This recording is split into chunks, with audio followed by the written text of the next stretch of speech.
Sir ನಿನ್ನೆ ಒಂದು ಪೂಜೆ ಆಗಿದೆ ಇಲ್ಲ ಸರ್, ಪೂಜೆ ನಾನು ಬೆಳಗ್ಗೆ ಎದ್ದ ತಕ್ಷಣ ಈಶ್ವರನ್ ಮಾಡ್ತೀನಿ ಸರ್. ಈಶ್ವರನ್ ಮಾಡ್ತೀನಿ, ನಮ್ಮ ಮನೆ ದೇವ್ರ ಕಬ್ಬಾಳಮ್ಮ ನಮಸ್ಕಾರ ಮಾಡ್ತೀನಿ ಸರ್. ಒಳ್ಳೆ ಸಿನಿಮಾ ಇಂಡಸ್ಟ್ರಿ ಪೂಜೆ ಆಗಬೇಕು ಅಂದ್ರೆ ಸರ್ ಅದೆಲ್ಲ ಸರ್ ಅಲ್ಲಿಗಾಗಿದೆ. ಇನ್ನೂ ನೋವಾಗಿದೆ ನನಗೆ. ಮೊದಲು ಪೂಜೆ ಮಾಡಬೇಕು ಅಂದ್ರೆ ನಾನು ಬೆಳಗ್ಗೆ ಎದ್ದ ತಕ್ಷಣ ಈಶ್ವರನ್ ಮಾಡ್ತೀನಿ. ಆ ಪೂಜೆ ಮಾಡೋದಕ್ಕೆ ನಾನು ಈ ಪೂಜೆ ಎಷ್ಟು ಬೇಕಾದ್ರೂ ಮಾಡ್ತೀನಿ. ಅಲ್ಲೇ ಬೇಕಾದ್ರೆ ದೇವ್ರ ಹತ್ರ ಒಳ್ಳು ಸೇವೆ ಮಾಡ್ತೀನಿ ಸರ್. ಅಲ್ಲೇ ಕೂತ್ಕೊಂಡು ಇವ್ರ ಕುಟುಂಬಕ್ಕೆ ಆಗಿರುವ ನೋವನ್ನು, ಸಹನವ್ರಿಗಾಗಿರುವ ಇದನ್ನ ವಾಪಸ್ ತಂದು ಕೊಡೋಕ್ಕೆ ಸಾಧ್ಯ ಇಲ್ಲ. ಸೊ ಅಲ್ಲ ವಿರಾಟ್ ಸಿನಿಮಾ ಇಂಡಸ್ಟ್ರಿಯವರು ದರ್ಶನ ಒಳಿತಿಗಾಗಿ ಹೋಮವನ್ನು ಮಾಡೋದು ಸರ್ ಅದು ಚಿತ್ರಾಂಗದ ಒಳಿತಿಗೆ ಅಂತ ನನಗೆ ಬಂದು ಮಾಹಿತಿ ಜಗ್ಗೇಶ್ ಸರ್ ಹೇಳಿದ್ದಾರೆ. ಯಾಕೆಂದರೆ ಜಗ್ಗೇಶ್ ಸರ್ ಹಾಗೆಲ್ಲ ಇಡವಲ್ಲ. ಅವರು ಮಾತಾಡ್ಬೇಕಾದ್ರೆ ತುಂಬ ಬಹಳ ಜ್ಞಾನಿ ಇದ್ದಾರೆ ಅವರು. ಸೊ ಅವರು ಹಾಗೆಲ್ಲ ಲೂಸ್ ಸ್ಟಾಕ್ ಎಲ್ಲ ಮಾತಾಡಲ್ಲ. ಅವ್ರು ಹೇಳಿದ್ದಾರೆ ಚಿತ್ರಾಂಗದ ಒಳಿತಿಗೆ, ಯಾಕೆಂದರೆ ಒಂದು ವರ್ಷದಿಂದ ಸಕ್ಸಸ್ ಇಲ್ಲ ಸರ್, ಆ ಕಾರಣಕ್ಕೆ ಮಾಡೋ ಪೂಜೆ ಅಂತ ಆಗಿತ್ತು. ಸೊ ನನಗೆ ಒಂದೇನು ಗೊತ್ತಾ ಸರ್, ಈಗ ಬಹಳಷ್ಟು ಜನ ಹೇಳ್ತಾರೆ ವ್ಯಕ್ತಿಗಿಂತ ಪಕ್ಷ ದೊಡ್ಡದು ಅಂತ ಅನ್ನೋದು. ಹಾಗೆ ವ್ಯಕ್ತಿಗಿಂತ ಚಿತ್ರಾಂಗ ದೊಡ್ಡದು. ಅಣ್ಣವರು ವಿಷ್ಣು ಸರ್ ಇದ್ದಾಗಿಂದ ಚಿತ್ರಾಂಗ ನಡೀತಾ ಇದೆ, ಆ ಕಾಲದಿಂದ ನಡ್ಕೊಂಡು ಬರ್ತಾ ಇದೆ.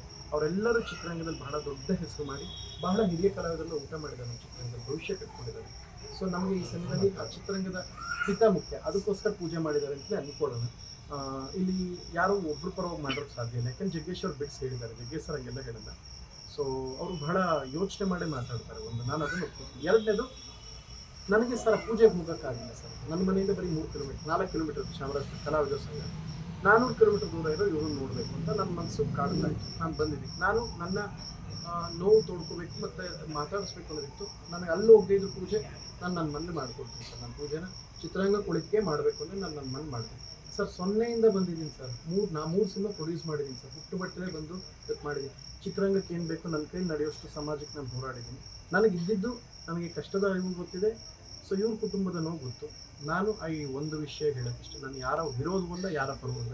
ಐ ಓನ್ಲಿ ಸ್ಟ್ಯಾಂಡ್ಸ್ ವಿತ್ ಇವ್ರ ಪರವಾಗಿ ನಿಂತ್ಕೊಳ್ತೀನಿ. ಆ್ಯಂಡ್ ಸಹನಾಗಿರೋ ಅನ್ಯಾಯಕ್ಕೆ ನಾನು ಯಾರು ಮೆಸೇಜ್ ಮಾಡೋರು ಏನು ನಾನು ಏನೂ ಹೇಳೋಕ್ಕೋಲ್ಲ. ಯಾಕೆಂದರೆ ಈಗ ನಾನೇನೋ ಒಂದು ಹೇಳಿ ಆ ಒಂದು ವಿಚಾರಣೆ ಕಾನೂನಿದ್ದಾಗ ಅದನ್ನು ತಿರ್ಚ್ಕೊಡೋದು ಅಥವಾ ರಾಂಗ್ ಮೆಸೇಜ್ ಕೊಡೋದು ಇದು ಯಾವುದು ಮಾಡಲ್ಲ. ಅವ್ರು ನನಗೂ ಮಾಡಿದಂತೆ ಅಂತ ಒಂದು ದರ್ಶನ ಹೇಳಿ ನಾನು ಅದು ಅವ್ರವ್ರ ಇಷ್ಟ ಬಿಟ್ಬಿಡ್ತೀನಿ.